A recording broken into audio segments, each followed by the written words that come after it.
سیلابی ریلوں نے بلوچستان کے بعد خیبر پختونخوا، سندھ اور جنوبی پنجاب میں بھی تباہی مچا دی۔ مزور ریلوں نے پلک جھپکتے کئی منزلہ عمارتیں زمیں بوس کر دیں۔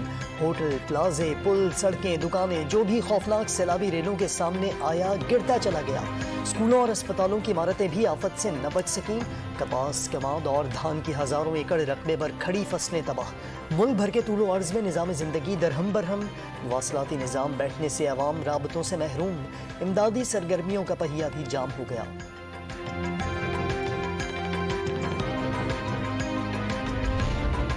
دریائے سوات میں مزور بڑے سیلابی ریلوں سے صورتحال خطرناک ہونے لگی۔ پانی زیر تعمیر محمد ڈیم پروجیکٹ ایریا میں داخل۔ ڈائیورژن ٹنلز میں پانی پہنچنے پر تعمیراتی سرگرمیاں متاثر۔ ترجمان وابڈا کے مطابق پروجیکٹ انتظامیہ صورتحال کے مطابق حفاظتی اقدامات کر رہی ہے۔ تربیلا ڈیم میں پانی کا بڑا ریلا داخل ہونے پر ہنگامی صورتحال۔ ایمرجنسی نافذ کر دی گئی۔ اضافی پانی کے اخراج کے لیے سپل ویز کھول دیے گئے۔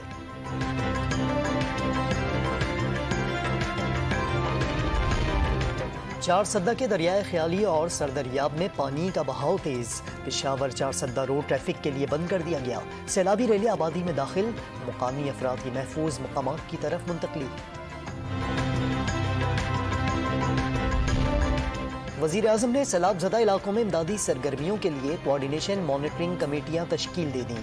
متاثرہ علاقوں میں خیمے، صاف پانی، فوڈ بیگز، مچھردانیاں اور طبی سہولیات کو یقینی بنائیں گی۔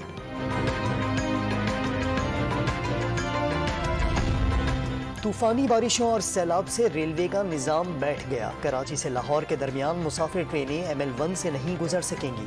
خانپور سے حیدرآباد تک مسافر ٹرینیں بند اور پشاور سے ملتان تک ٹرینیں چلتی رہیں گی۔ وزیر ریلوے سعد رفیق کا اعلان۔